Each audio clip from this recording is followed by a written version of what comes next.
It was a dry, quiet morning in a small village called Bandukai. The sun had just risen, casting gold across the cracked earth. In one of the modest clay homes, a cry pierced the silence. A boy was born. They named him Ibrahim. He was not born into luxury, not into politics, not even into safety. He was born into a land burdened by history, a land still healing from wounds that never fully closed, a land once called Upper Volta, now known as Burkina Faso, the land of honest men. His parents were simple people. His father tilled the soil. His mother raised him with strength and quiet love. They had little, but they had dignity. Isham walked barefoot on red dust roads. He climbed mango trees. He fetched water from wells. He chased goats and laughed like any village boy.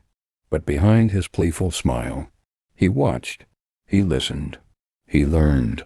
He saw soldiers in uniform passing by.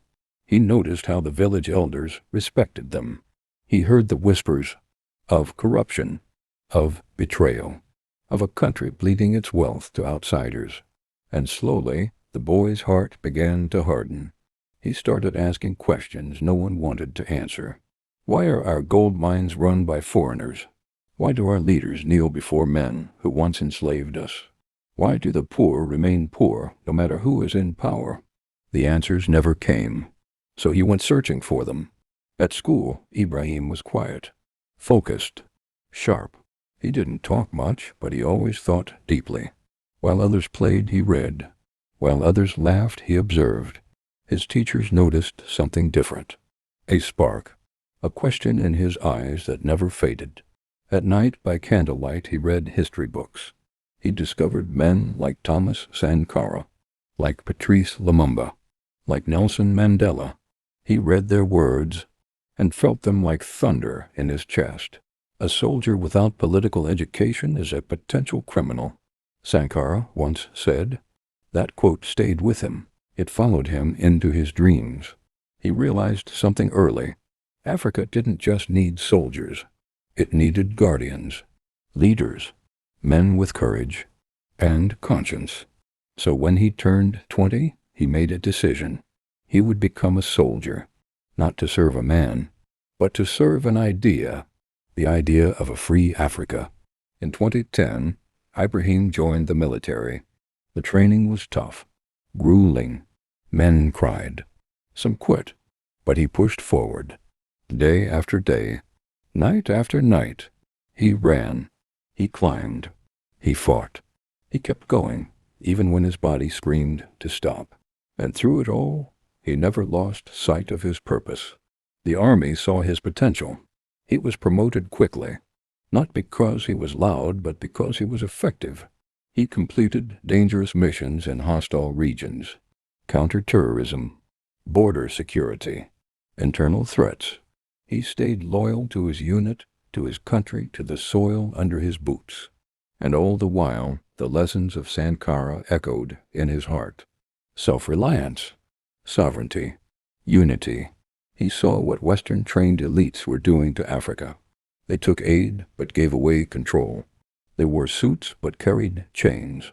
They ruled, but they did not lead. By 2022, Burkina Faso was bleeding. Terrorist attacks had multiplied. Villages burned. Innocents died. And the government did nothing. Soldiers began whispering in the barracks.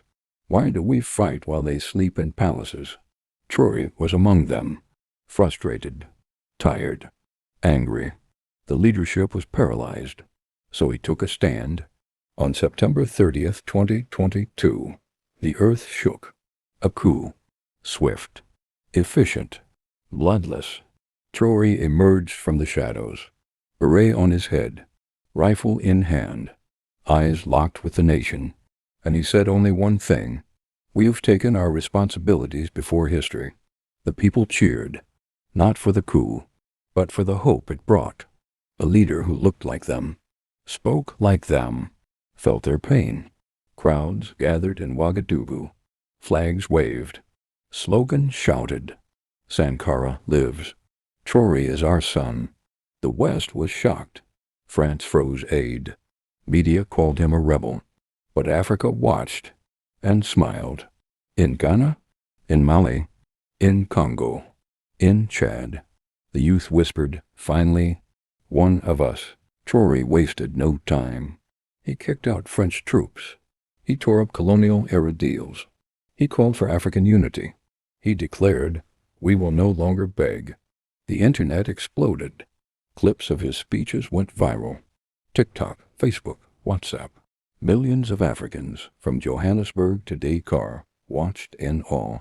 Here was a leader who stood tall, unapologetic, proud. He joined hands with Mali and Niger. 3 countries, 1 mission, self-determination. They created the Alliance of Sahel States, a confederation of resistance.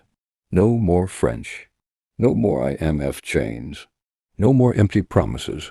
But power brings enemies. Assassination plots surfaced, internal spies, foreign pressure. ECOWAS condemned him. The African Union looked away. France cut ties. But Traoré did not flinch. He tightened national security. He relied on the people. He spoke often, from the heart. He said, "I am not here to rule. I am here to serve." And the people, they believed him. They formed human shields around the palace. Mothers brought him food. Children drew him pictures. He was more than president. He was family. In just 1 year, Burkina Faso transformed. Schools reopened. Health posts were restored. Military morale was high. Agriculture revived. Mining contracts were renegotiated. Now, 70% of gold profits stayed in the country. The West called him dangerous. Africa called him brave. He toured the continent, spoke at youth summits, met with traditional leaders. He told them, "You are the owners of this land, not them, never them." And slowly, the tide began to turn. Young officers across Africa studied him. Artists painted him. Poets praised him.